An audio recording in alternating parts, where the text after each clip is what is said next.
আজ আমরা পদ্মঝিলের কাছে যাব। কেন রে, পদ্মবিলে কি আছে? পদ্মঝিলের নীলপদ্ম ফুটেছে। নীলপদ্মের মধু খেতে খুব ভালো লাগে।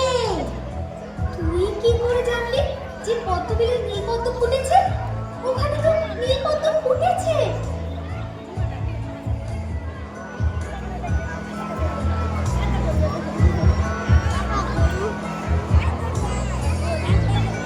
শুধু নীলপদ্ম কেন, কানার কাছে সারা জগতের খবর থাকে। পৃথিবীতে কোনো কিছুই কি আর ওর কাছে গোপন থাকে রে? তা অবশ্য ঠিকই, কানাইয়ের চোখ কান সব সময় খোলা। তাহলে চল আজ পদ্মবিলেই না হয় যাই।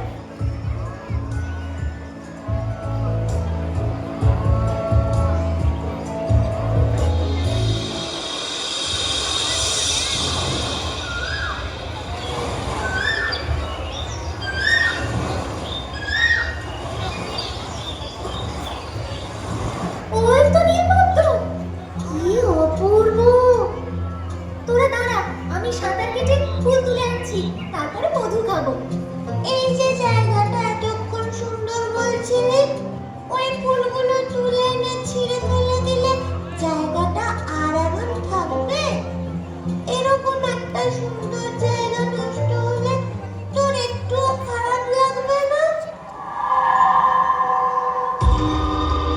ওই তো রাখাল ছেলের দল, আজ তোদের জীবনের শেষ দিন। আমার কথা শোন, এই দৃশ্যটাও তো মধুর মতোই মিষ্টি। আমরা না হয় আজ চোখ দিয়ে মধু পান করব।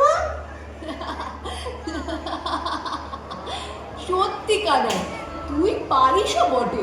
মধু যখন খাবিই না, তখন শুধু শুধু এত দূর এলি কেন?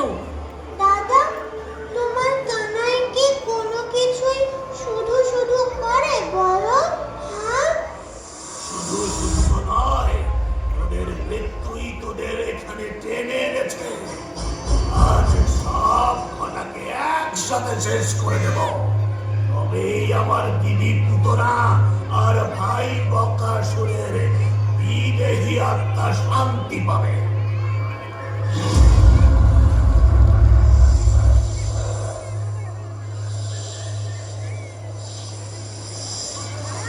মধু তো খাওয়া হলো না, চল কটা ফল পাই কিনা খুঁজে গিয়ে।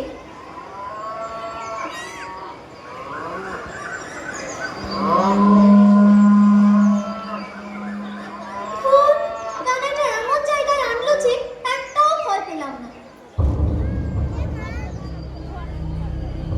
ফল না পাই, আমি তো তার থেকেও বড় একটা জিনিসের খোঁজ পেয়েছি। কিসের খোঁজ পেয়েছিস রে?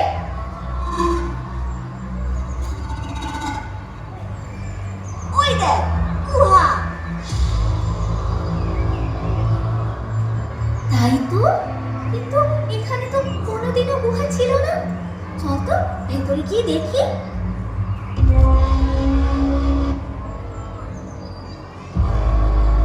কিন্তু ভেতরে যদি কোনো বিপদ হয়? আরে, আমরা এতজন একসাথে আছি, বিপদ কেন হবে? দাঁড়া, সবাইকে ডাকি, সবাই আমার সাথে পেছন পেছন আসুক। এই, তোরা তাড়াতাড়ি আয়, এদিকে একটা গুহার খোঁজ পেয়েছি। গুহা, আমরা আসছি, দাঁড়াও। একসাথে যাবো, একসাথে যাবো, একসাথে যাবো।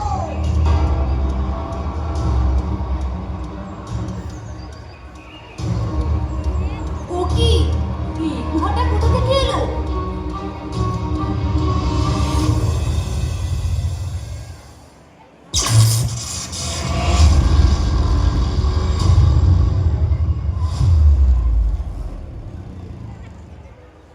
গুহা নয় দাদা ভাই, ও অগাসুর। বকাসুর আর পুতনার ছোট ভাই। ও ওদের শেষ করে ফেলবে। ওরে, তোরা যাস না, ওটা গুহা নয়। এবার আমরা কি করবো কানাই? আমি ভেতরে যাচ্ছি, তুমি এখানেই দাঁড়াও দাদা ভাই। কিন্তু তোর যদি কিছু হয়ে যায়? এসব এখন ভাবার সময় নেই দাদা ভাই, আগে ওদের বাঁচাতে হবে।